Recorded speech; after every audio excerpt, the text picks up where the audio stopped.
Are you ready for retirement? We've been told in the past $1 million could have you set for life. Well, that may not be the case anymore. New studies are showing that number is on the rise. Today is actually Be a Millionaire Day. So let's go ahead and bring in a friend of the show, April Reed Cruz of Reed Financial Group. April, glad to have you back with us. Good morning, Joe. Good to see you. Yeah, so $1 million, we were told you'd be set for life in retirement, but that may not be the case anymore. Why do you think this number is now on the rise, and why is it a moving target for retirement? It's a moving target because every situation is very unique.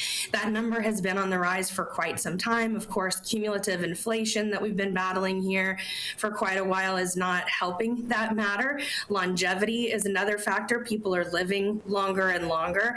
And when life is more expensive, that number has to get bigger. But I would also argue that part of the reason is that a lot of people are not prioritizing the order in which they're saving. So they're having to save more because they're not necessarily saving efficiently. Yeah, and other areas might be prioritized when funds get tight. So one listening might say, look, I'm panicking here. If this number is going up 100 grand, 200 grand or more, how can what can I do? How should I feel about having to save even more now with funds being so tight? A lot of times when people hear numbers like that, I think they just really start to shut down.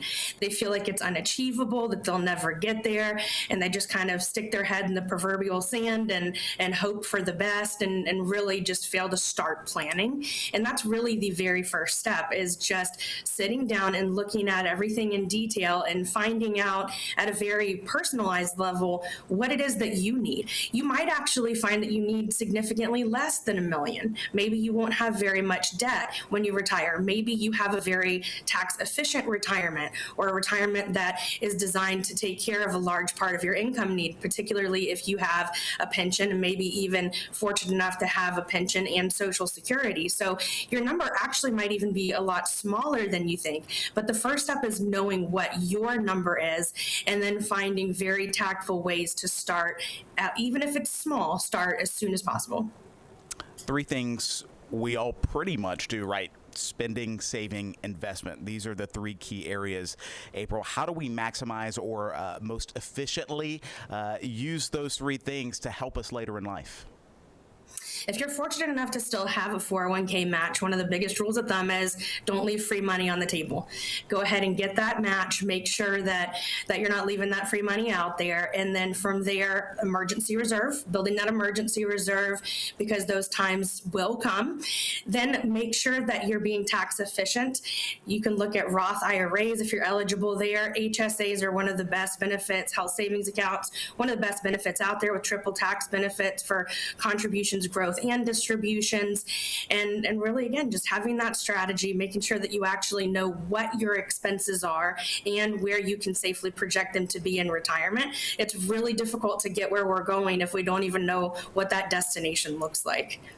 Yeah, I know President Trump recently signed an executive order calling more of a price comparison plans when it comes to the potential for retirement savings. So hopefully that's helping a lot of folks out there. But I wanted to get you out on this one, April, for somebody who does want to get more serious, maybe more aggressive in building that retirement nest egg and those savings. What can they do right now?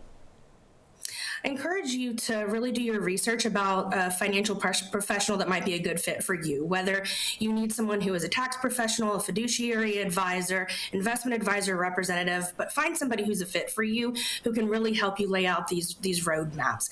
Make sure that I don't like calling it a budget. I like calling it a spending plan. Make sure you know what your spending plan looks like and track your expenses. You'd be maybe amazed at how much you can save when you really take a close look and remove some of the automated things like subscriptions that you've forgotten about and extra expenditures that you can really start accumulating a lot more than you think, and automate those things so that you're contributing to the sources that we talked about earlier consistently. The time value of money is incredibly important. So even if you start very small, make sure that you start. You get a university's worth of education in just a few minutes every time you talk to April Reed Cruz from Reed Financial Group. April, thanks so much for your time. You're welcome, Joe. Good to see you. Of course, likewise.